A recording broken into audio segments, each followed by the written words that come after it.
Salam warahmatullahi wabarakatuh. Ini saya tadi telepon, tapi ini masih ada mbaknya yang mau nikah sama orang Hongkong satu itu. Piye ada apa mbak? Oke, sebenarnya saya itu nomorku paling sudah habis ini itu bolak-balik saya telepon. Terus ini tadi saya lewat live-nya Miss Yuni, saya bilang gini, Miss jangan pokok dulu sama telepon bentar. Terus teman-teman jawab, cepetan Miss Yuni, telepon dulu masalah malu tak? Oke, kenapa? Ya, ini saya itu punya masalah seperti jalur Gaza, Miss, antara Palestina dan Israel yang bisa meledak sekali-kali bom. Apa cerita apa mau? Yang satu itu Palestina adalah keluarga saya atau ibu saya, dan yang Israel itu adalah suami saya, yaitu bertempat tinggal di mertua saya. Jangan menyebutkan Israel dan Palestina, karena itu akan menjadi masalah besar. Satu, suamimu yang jadi Israel. Jangan. Oke. Jangan buat candaan, nanti takutnya nih orang gagal paham. Katakan suami. Ini cuma antara pihak ibu dan suami saya. Kenapa? Ya, ini dulu saya pernah telepon di sini kalau nggak salah, cuman beberapa bulan yang lalu keputusannya tetap on time, yaitu sebenarnya majikan saya itu memang baik. Ya sini cepat kupat apa enggak ya? Soalnya ceritanya rotok jewer. Oke, silakan. Kan sebenarnya majikan saya itu menghendaki habis konin ini saya kan finish kontrak. Terus juga saya ini sebenarnya kan saya sudah 10 tahun di sini. Sebenarnya dia masih mau bekerjakan saya satu kontrak lagi boleh pulang terus. Tapi karena ada masalah yaitu keluarga saya, terutama pihak ibu dan suami saya dari pihak mertua, jadinya saya mengambil keputusan seperti ini, yaitu pulang menyelesaikan masalah dulu. Entah itu butuh waktu berapa lama, itu jawaban yang saya terima waktu kemarin telepon di sini gitu.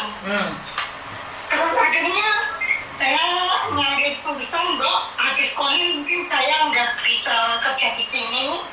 Oke lah, dia terima saya, oke lah kalau memang gitu. Dia tahu masalah suami saya karena mungkin lama nggak pulang semenjak COVID dulu.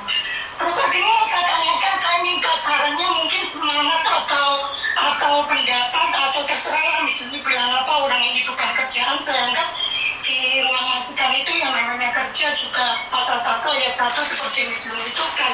Alhamdulillah majikan saya itu baik, ya dibilang plus juga baik lah. Buktinya saya dapat ruang servis dan saya sudah 10 tahun di sini dan aman-aman saja. Terus saya itu yang pulang ini saya memang agak grogi gitu loh, Mas, takut. Saya sebenarnya nanti juga dijemput suami saya karena dia kan masih ada surat nikah dan masih sah.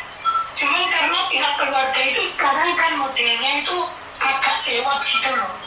Karena mungkin di rumah itu antara suami dan ibu saya itu levelnya itu sekarang mungkin karena nggak seinten dulu hubungannya, itu mungkin ada gagal paham atau nggak fokus lagi dinamis.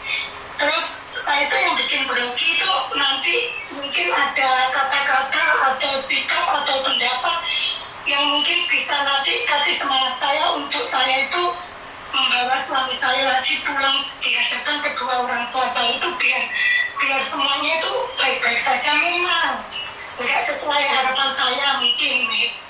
Cuma saya berharap atau berdoa kepada teman-teman, minta doanya biar saya itu nggak grogi atau mengembalikan seperti yang dulu lagi gitu, Miss. Saya mungkin bisa kasih saran atau masukan atau kritikan atau seperti apa ya. Kalau masalah hasil atau uang semuanya dipegang keluarga saya. Rekening enggak, semuanya dipegang atas nama anak saya, keluarga saya. Karena ibu saya tidak mempunyai rekening, itu rekeningnya dipegang kakak saya dan adik saya. Jadi suami saya tidak tahu gajian saya berapa, juga tiap bulan dia nggak saya kirimi, tapi dia statusnya masih sah suami saya gitu. Terus? Ada cuma di sana. Terus yang saya tanyakan, habis konin ini saya kan finish kontrak, terus saya pulang, terus saya dijemput suami saya menghadap orang tua saya. Mungkin saya agak minder lah mungkin agak grogi karena ketakutan saya sendiri mungkin. Bagaimana nanti di hadapan orang tua saya itu saya harus bersikap atau ngomong seperti apa, karena hubungan antara kalau saya sama orang tua saya masih baik, cuma hubungan suami saya itu dengan kedua orang tua saya itu yang harus saya sebentar. Kamu setelah menikah ini, setelah pulang tuh rencananya tinggal di ibumu atau tinggal sama suamimu? Sementara ini dulu saya ikut mertua, terus saya hasil kerja saya di Hongkong itu saya bikin rumah sendiri, alhamdulillah sudah punya rumah. Dan kebetulan karena suami saya itu step by step pun nggak membiayai untuk pembuatan rumah, jadi dia menempati rumah pemberian mertua saya. Mertua saya dulu sebelumnya bikin rumah. Sebentar. Kamu setelah ini tinggal di mana? Jawab itu aja. Di rumah suami, pihak suami. Oke. Umurnya sampean berapa sih sekarang? Saya 76 kelahiran, berarti 76 2004 berarti 48. Oke. Satu hal, sampean berhak bahagia. Sampean tidak perlu khawatir tentang hubungan suamimu dengan ibumu. Karena kalau sampai ibumu dan suamimu hubungan baik, saya malah khawatir. Jadi menurut pendapat saya nggak ada yang salah dengan hubungan mereka. Mereka nggak tinggal satu rumah kok. Ya biasa aja, kenalan ya udah selesai, nggak ya mulai di omahmu dewe gitu loh. Paham nggak maksudku? Karena jika menantu terlalu baik dengan mertua, itu bahaya malah Mbak. Paham maksud saya? Karena ceritanya orang tua saya dulunya kan saya pernah cerita misi. Ngerti. Bodoh amat. Sekali lagi, karena kamu kan tinggalnya keluar, bukan masuk. Ya udah selesai. Kamu tidak perlu mempersatukan ibumu dengan suamimu. Wong kamu nggak tinggal bareng sama ibumu. Kecuali kamu tinggal bareng sama ibumu, ya itu masalahnya sulit.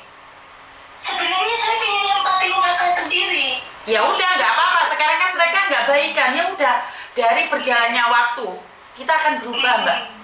Ngerti nggak? Butuh waktu, semua itu gak mau ujuk-ujuk. Mbok kowe kudu memaafkan suamiku. Suami ya kamu harus maafkan ibuku. Nggak ngono konsepnya. Ibumu butuh waktu, sebuah pembuktian. Nggak bisa. Butuh perjuangan. Jadi sampe nggak perlu memaksakan diri. Ya udah pulang aja nyantai. Nggak perlu menjelaskan siapa dirimu. Karena ibumu lebih paham siapa kamu. Ibumu saat ini sedang menjaga dan khawatir tentang kamu. Tapi jika suatu saat suamimu itu benar-benar baik, ibumu akan melepaskanmu. Ngerti? Dia yang membuktikan saya sukses itu semuanya dia. Dari inventaris, dari uang semuanya, dari uang saat Senin Kemis. Dia baru berhenti puasa Senin Kemis saya dapat long service. Itu pun dipenuhi sama kakak saya. Intinya kita butuh waktu. Ngomong aja percuma. Karena kamu belum pernah tinggal bareng dengan ibumu. Jadi ibumu khawatir tentang kamu itu nggak salah sayang. Seorang ibu walaupun ngomong dari kakak sudah dipletik, nyatanya kalau anaknya ada masalah ibu itu tetap membela. Paham maksud saya? Iya, intinya seorang ibu itu tidak ingin anaknya tersakiti. Dan apa yang dilakukan ibumu tidak salah.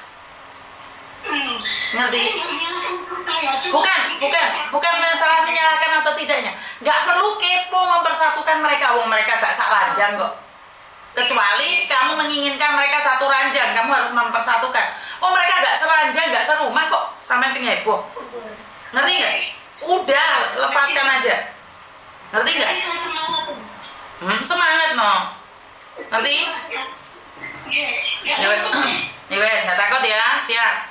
Enggak, saya pulang, alhamdulillah. Nanti saya meskipun dijemput suami, sebenarnya pulang itu minta dia yang menjemput. Nggak usah dijemput suami lah, saya bisa jemput bapakmu gitu, bilang sama adik saya kan lagi.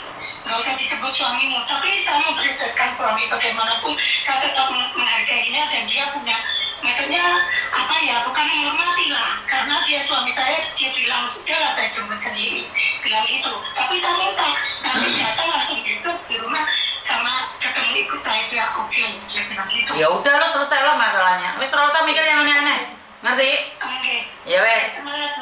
Semangat, salam ge manukmu. Waalaikumsalam. Nggak ada masalah kok seorang mertua tidak cocok dengan menantunya, itu biasa aja karena dia khawatir tentang anaknya ya. Dan satu hal lagi, seorang ibu, semarah-marahnya seorang ibu, kalian bisa lihat sendiri.